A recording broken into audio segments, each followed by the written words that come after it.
Durante mucho tiempo pensé que todas las familias tenían zonas silenciosas, espacios donde no se entraba, temas que no se tocaban, sentimientos que no se nombraban.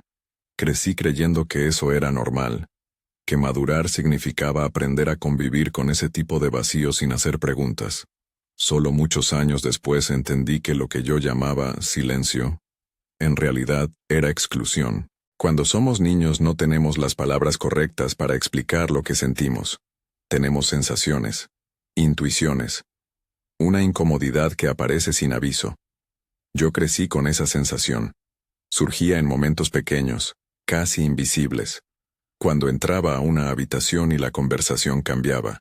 Cuando decía algo y nadie respondía. Cuando cometía un error y parecía más grave que el de los demás. No había gritos. No había violencia evidente. Por eso nunca pensé que algo estuviera realmente mal. Al fin y al cabo, si nadie me lastimaba de forma clara, entonces el problema debía ser yo. Yo era demasiado sensible. Yo exageraba. Yo interpretaba mal las cosas. Así fue como aprendí a dudar de mí mismo. Con el tiempo entendí que en esa casa existían dos tipos de presencia. La presencia celebrada y la presencia tolerada. Algunas personas eran esperadas. Otras simplemente estaban ahí.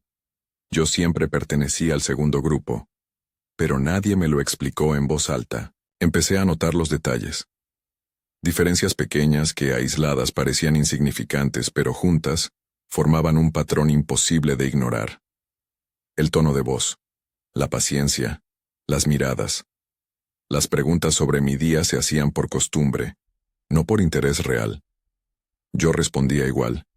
Siempre respondía. Porque aún creía que si me explicaba mejor, si me esforzaba más, si cambiaba un poco, algo iba a mejorar. Nada mejoró. Mientras tanto observaba cómo a otros se les perdonaba todo. Sus errores tenían justificación. Sus ausencias se notaban. Sus opiniones importaban. Las mías pasaban sin dejar rastro. No era algo explícito. Era sutil. Y precisamente por eso era tan difícil de explicar. Pasé años intentando merecer algo que yo creía que llegaba después del esfuerzo. Amor después del sacrificio. Aceptación después del silencio. Pertenencia después de adaptarme. No sabía que, en ese lugar, esas cosas nunca estuvieron realmente disponibles para mí. Con el tiempo aprendí a ocupar poco espacio, a no incomodar, a no contradecir, a no pedir demasiado. Me convertí en alguien fácil de tratar, y cuanto más fácil me volvía, menos necesario parecía. Eso es algo muy confuso para un niño. Hacer todo bien y aún así no ser elegido. En la adolescencia intenté cambiar.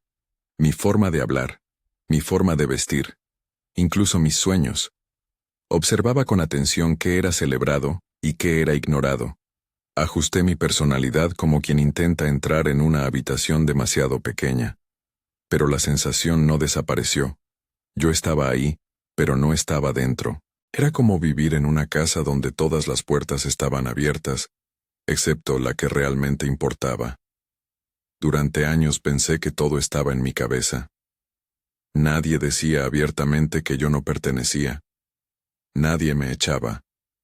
Tenía una cama, un plato en la mesa. Pero pertenecer nunca fue solo eso. Pertenecer es ser recordado cuando no estás. Es ser defendido cuando te equivocas. Es ser elegido sin competir. Y eso nunca ocurrió conmigo. Esa carencia empezó a reflejarse en mi vida adulta.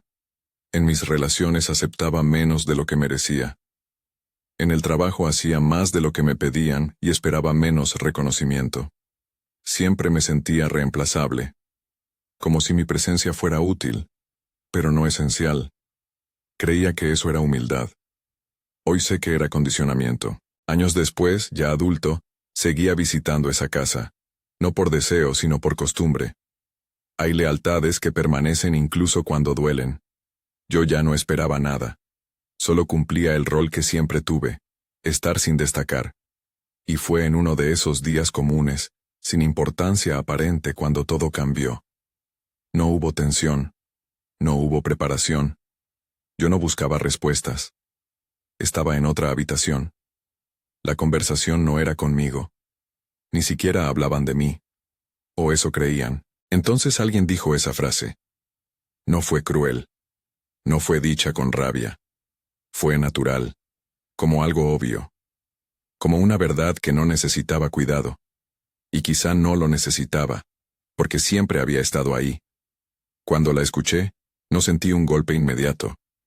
Sentí algo distinto. Como si muchas piezas antiguas, desordenadas, encajaran al mismo tiempo. En silencio. En ese instante entendí por qué nunca fui prioridad. Entendí por qué nadie me defendía. Entendí por qué siempre parecía estar de más. No era falta de amor de mi parte. Era falta de pertenencia desde el principio. Esa frase explicó toda mi infancia sin mencionar mi nombre. Lo más perturbador no fue lo que decía, sino cómo fue dicha. Con normalidad. Como si no pudiera herir a nadie. Y quizá no habría herido. Si yo realmente hubiera formado parte de esa familia.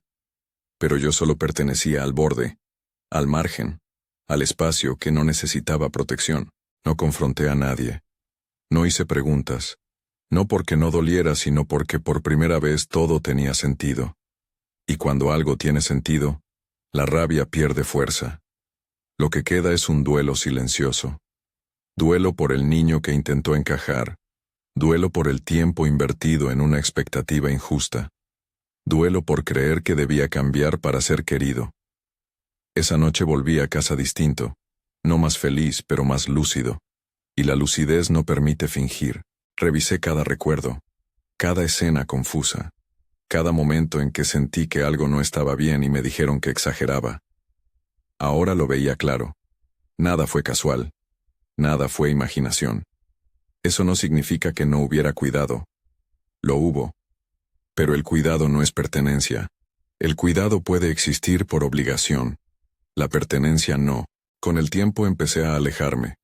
Sin drama. Sin discusiones. Dejé de forzar presencia. Dejé de ocupar un lugar que siempre fue prestado. Y curiosamente, nadie preguntó por qué. Ese silencio confirmó todo. Hoy no siento odio. Siento comprensión. Y comprender no es justificar.